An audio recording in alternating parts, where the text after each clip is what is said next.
Bonjour à tous, c'est Roland pour une nouvelle vidéo. Aujourd'hui je vous propose l'analyse de la paire AUD-USD, donc dollar australien contre dollar américain, en unité de temps journalière. Alors sur ce graphique, j'ai disposé une moyenne mobile 100 ici en bleu, une moyenne mobile rouge ici 50. Les deux sont calculés arithmétiquement, moyenne mobile simple, et un RSI 14 ici. Alors, tout d'abord, on va regarder un petit peu ce qui s'est passé sur une échelle de temps assez importante. Voilà. Donc, clairement, on a eu disons de juin 2010 à jusqu'à 2011, début 2011, on a eu une dynamique de fond vraiment très forte à la hausse. Clairement, des accélérations en tendance clairement haussière. Et depuis, donc je vais matérialiser ici, depuis sur cette zone ici, on a eu un ralentissement, je dirais une consolidation à plat. Enfin, pas tout à fait à plat, un petit peu triangulaire, puisque les cours ont quand même marquent des plus bas de plus en plus haut et des plus hauts stables, situés au même point. Donc, ce qui est important de remarquer ici, c'est que les moyennes mobiles, effectivement, sont en train de s'aplatir. Surtout la moyenne mobile 100 ici. La moyenne mobile 50 est plus réactive, mais la moyenne mobile 100 montre bien le mouvement et nous montre que les cours ont vraiment tendance à marquer une zone de range. Alors, sur la séance d'aujourd'hui, qui va bientôt se clôturer, pas tout de suite encore, on a eu une dynamique de fond vraiment très baissière ici, hein, c'est rouge, ça casse la moyenne mobile 50, mais ça ne veut pas dire grand chose pour autant, hein, c'est pas parce que ça l'a cassé que ça va traverser, que ça va casser des plus bas. Néanmoins, on a quand même une séance bien baissière qui porte ses conséquences. En plus de ça, on va avoir une moyenne mobile 50 qui est partie avec une pente un petit peu à la baisse. Ça ne veut pas tout dire non plus, hein, là aussi elle était un petit peu à la baisse ici, pourtant ça n'a pas fait dégringolade, mais ça nous indique des incertitudes sur le mouvement. Alors pour l'instant, pour moi, c'est une zone, on n'a pas encore fait, on n'est ni sorti d'un côté ni sorti de l'autre. Pour moi, on reste dans une zone vraiment de range. Alors, ce que je placerai ici, ce serait une résistance, enfin deux niveaux de résistance en fait. Le niveau de résistance maximal ici placé à 1,02624 disons, et un niveau de résistance intermédiaire qui est plus en fait qui a été testé plus souvent, donc qui est d'importance supérieure à mon goût,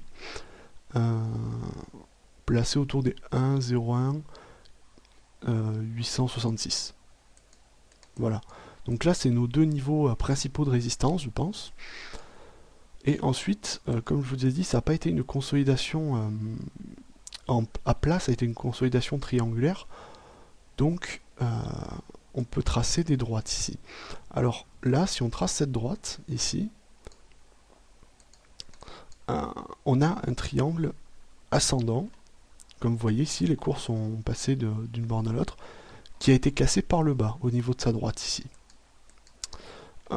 Pour moi, certes, ce n'est pas un signal pour moi, pas encore, puisqu'on a... Enfin, de toute façon, le triangle ascendant, pour être valide, certes, on peut toujours dire que c'est une droite de tendance qui a été cassée, je veux bien, mais pour moi, un triangle qui a été... On ne peut pas chiffrer les objectifs sérieusement, donc avec tous les niveaux de support possibles, c'est difficile d'envisager une théorie baissière rapide, enfin je veux dire une accélération rapide et baissière dans très peu de temps, simplement car il y a beaucoup de niveaux de support potentiel. Moi je pense qu'on pourra considérer potentiellement un retour baissier après qu'on ait cassé ce niveau en blanc que je viens de tracer ici, 0,99 568. Pour moi c'est vraiment un palier puisque c'est plus ou moins le dernier plus bas et qu'on aura cassé la M100. Déjà quand on aura fait ça, je pense qu'il est à ce moment-là probable qu'on ait une continuation baissière. Pour l'instant, c'est encore assez difficile parce que si on se chiffre aux objectifs théoriques de la sortie de la droite, ici, de la cassure de la droite, on va utiliser la théorie de la balançoire qui est comme ceci. On va reporter les objectifs à la cassure et on va se retrouver sur un niveau de support existant déjà qui est ici.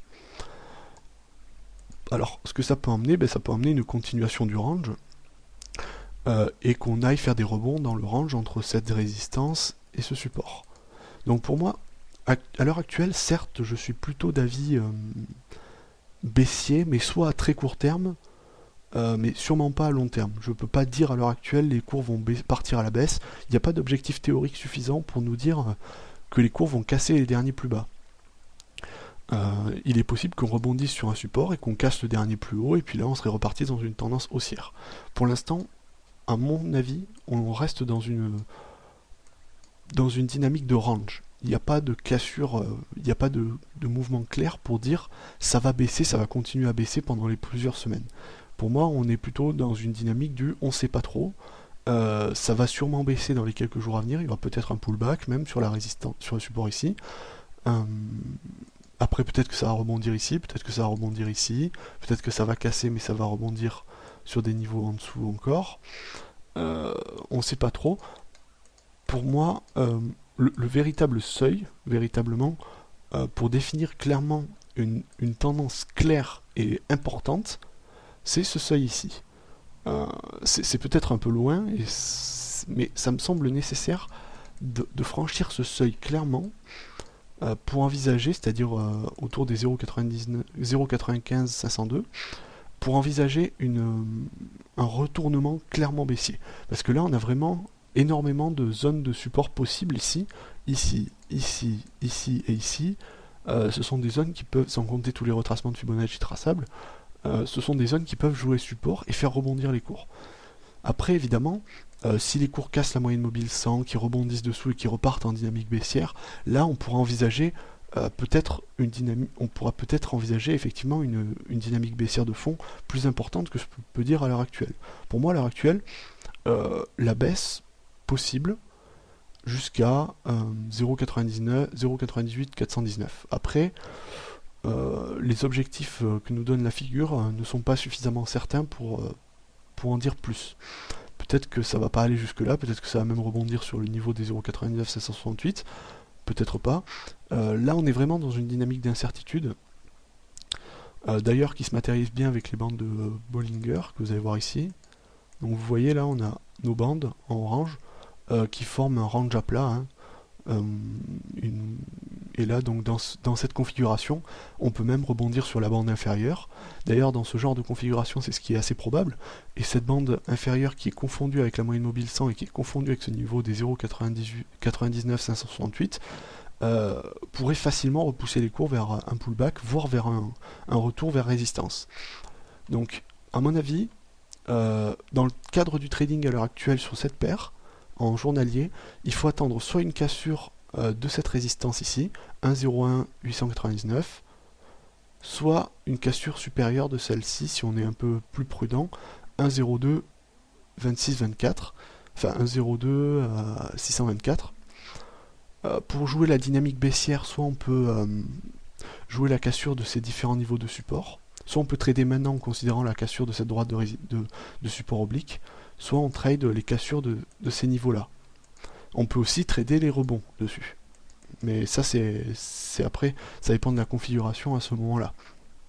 Mais sur une bonne figure de retournement, si ça rebondit dessus, c'est intéressant à prendre. Voilà. Donc, je vous ai pas donné un avis très orienté, hein.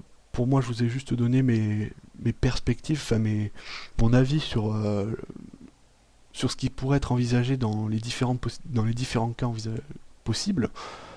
Donc si on casse à la hausse, si on reste à l'intérieur, pour moi pour l'instant clairement je reste là-dessus, on est dans l'incertitude, il n'y a pas de mouvement clair à déterminer à l'heure actuelle. Donc maintenant on en fait ce qu'on en veut, mais je pense qu'il est assez dangereux de prendre des positions à l'heure actuelle. Voilà, c'était juste pour préciser cela. Bon, bien je pense en avoir à peu près terminé. J'espère que ça vous a intéressé, et sur ce je vous dis à bientôt.